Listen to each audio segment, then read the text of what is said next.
เยอะแยะ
How do you feel?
máa gba owó ni máa ń bẹ̀rẹ̀ gájú wọn rẹ̀. ilé ọbẹ̀. À ń bọ̀ ń bẹ̀ mọ́mí, à ń bọ̀ ń bẹ̀, à ń bọ̀ ń bẹ̀. Now, everybody, we want to see who can buga wọn between me and mommy. Okay. If I buga than mommy, my money is 50K. Okay. Are you not ready? Are you ready?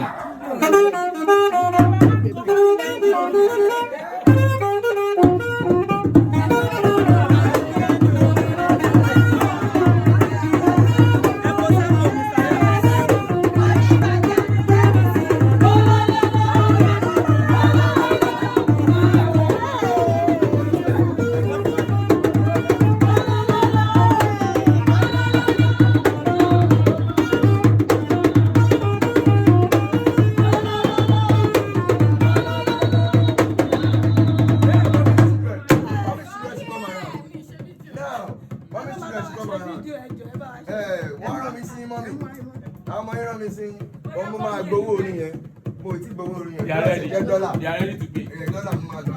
So wọ́n ní.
tèmi ò di celebrant tèmi owó mi wà fi pọ̀ sí náà wọn ni ẹ kò sọ wúlò.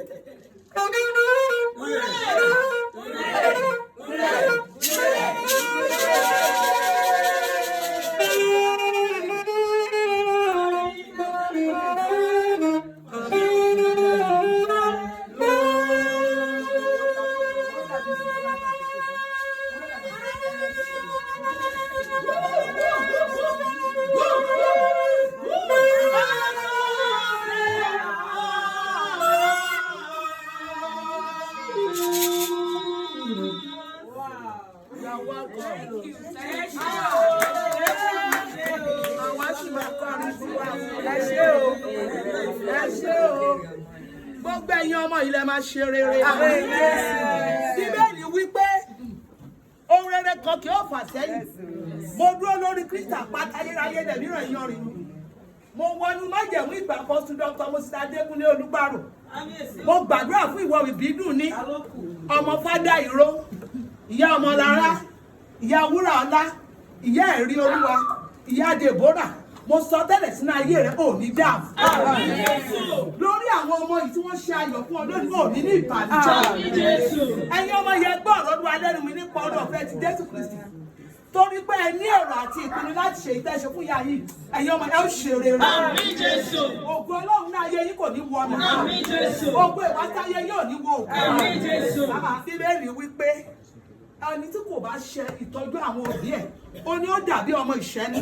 Torí pé yìí ṣetán ẹ̀dẹ̀ ṣètò ẹ pèrò láti ṣe ìtọ́jú òbí yín láti ṣe ohun rere fún lórúkọ Jésù ọ̀rọ̀ yín á dayọ̀. Mo dúró nínú ìpè yìí má jẹ́ mú Ọlọ́run gbogbo tẹ́ ṣe aláìní fún lọ́wọ́lọ́wọ́ báyìí nípa agbára tó ń bẹ ní orúkọ Jésù àti ẹ̀jẹ̀ Jésù ọ̀run kó jọ̀wọ́ lórí ọ̀gángan ìní rẹ̀ Wúràọlá ọmọ ìbínú ọmọ Fákẹ́yẹ Ọlọ́run kó bá ọ pàdé Ọlọ́run òdodo mi ò Ọlọ́run ìgbà àti agbára gbogbo ayé mo yà ọ́ sọ́tọ̀ láàrin àwọn ọmọ ìyá rẹ̀ látòní lọ gbogbo ẹgbẹ́ àti agbára níjọba òkùnkùn nínú agbára òkùnkùn nínú ẹ̀mí òkùnkùn èyí tó ń bẹ lójú òkùnkùn tó ń bẹ nínú rẹ̀ tó ń bẹ lábẹ́lẹ̀ tó ń bẹ nínú omi tó wà lórí pastors he calls apostles he calls prophets he calls evangelists he calls teachers. This is your ministry. Your ministry will grow. Amen. Oh. Mo ní iṣẹ́ ìránṣẹ́ yá di ńlá. Iṣẹ́ ìránṣẹ́ yá gbòòrò. Ẹ̀gbọ́n tí ẹ̀mí mọ́ ẹ ò ní fara gbọ́ fún. Àmín Jésù. Ẹ ò ní fara gbọ́ ká. Àmín Jésù. Ẹ ò ní ṣiṣẹ́. Àmín Jésù. Ẹ ò ní ṣiṣẹ́ gbà. Àmín Jésù. Orí yóò ní gbà bọ̀ ní. Àmín Jésù. Àlọ́ àti àbọ̀ ọ̀run kó máa pa. Àmín Jésù. Gbogbo ẹ̀mí yes Lord gbogbo ẹ̀mí olùdáwọ̀ nínú àjọ iṣẹ́ ìránṣẹ́ wọn ìbínú Ọlọ́run kó wá sórí. Ẹ̀mọ́ kó máa gbè yín nígbà.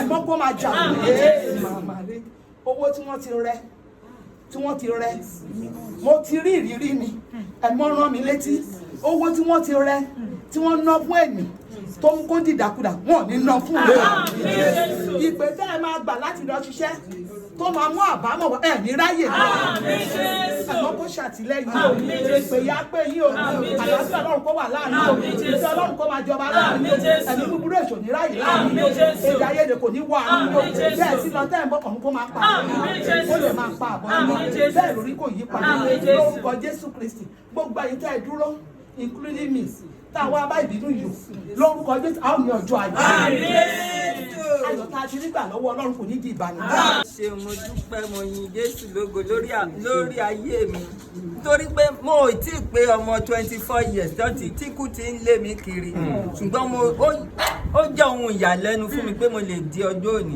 ìṣe mímọ́ ṣe mi o agbára Olúwa ni àánú ni mo rí gbà àánú lórí gbà àánú lórí àwọn ọmọ tí mo bí mo ràánú gbà o mo dúpẹ́ mo yin Jésù lógo lórí ayé mi torí èmi àbá tà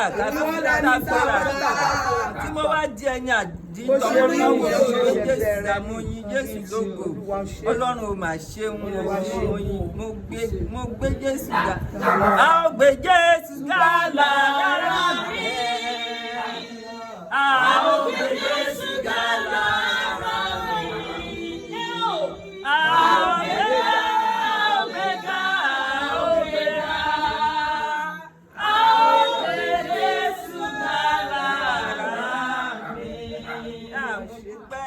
ẹjọ ẹ tún bá mi fi àdúrà ran àwọn ọmọ yìí lọ́wọ́ nǹkan kò gbọ́dọ̀ ṣe wọ́n lẹ́yìn àwọn jọ mí lójú gan ni mo mọ nǹkan tí mo lè sọ. Jésù. Mọ́mí ni ẹ ti lé òṣàánú fọwọ́ tó ta òṣàánú fún nínú wọn èmi sì jẹ́ ọ̀kan. Ẹ ti lé òṣàánú fọwọ́ tẹ òṣàánú fún nínú wọn èmi sì jẹ́ ọ̀kan. It is well in Jesus' name. Amen. Congratulations, mommy. Nípa ìfẹ́ Olùgbàlà. Kí o sì mọ̀. Ìfẹ́ rere rẹ̀ kò yí padà. Kí o sì mọ̀. Ẹ̀yin ọba ògo. Òun ni Ọlọ́run. Ẹ̀yin ọba ògo. Òun ni Ọlọ́run. Mọ́mí ní tó ṣe ìyanu rẹ̀ tí ó sì rí ọ. Owó tẹ láwọn èrò nípa lọ́dún. Kò sì jẹ́ ìmọ̀lẹ̀ wọn lọ́sàn-án lóru. Ẹ̀yin áńgẹ́lì. Ẹ̀yin áńgẹ́lì mímọ́. Ìgbọ̀nmọ̀ ìjùbà kẹ́kọ̀ọ́ Olúwa. Ìgbọ̀nmọ̀ ìjọba rẹ̀ láyé sí i lọ. Iṣẹ́ rẹ̀ yóò máa yìn. Iṣẹ́ rẹ̀ yóò máa yìn. Ìbùkún fún Olúwa ọkọ mi. Gbogbo ayé tètè ṣe tán. Ayẹ̀rì ẹ wọlé fún. Ẹ mú adé ọba rẹ̀ wá ṣe ọba àwọn ọba. Gbogbo ayé lè Jésù ká. Ayẹ̀rì ẹ wọlé fún. Ẹ mú adé ọba rẹ̀ wá ṣe ọba àwọn ọba. Ìwọ ayọ̀ sí Olúwa torí Olúwa tí ó fi ní títóbi rẹ̀ ó kọ́ láfẹ̀wé ó kábíyèsí ó bàbá. Ẹ wo ìwọ ayọ̀ sí Olúwa torí Olúwa tí ó fi ní títóbi rẹ̀ ó kọ́ láfẹ̀wé ó kábíyèsí ó bàbá. Ọba tọ́lá rẹ̀ ń mì lẹ́gbẹ̀lẹ́gbẹ̀lẹ́gbẹ̀lẹ́.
It's good to flow in the spirit. Àmì Jésù.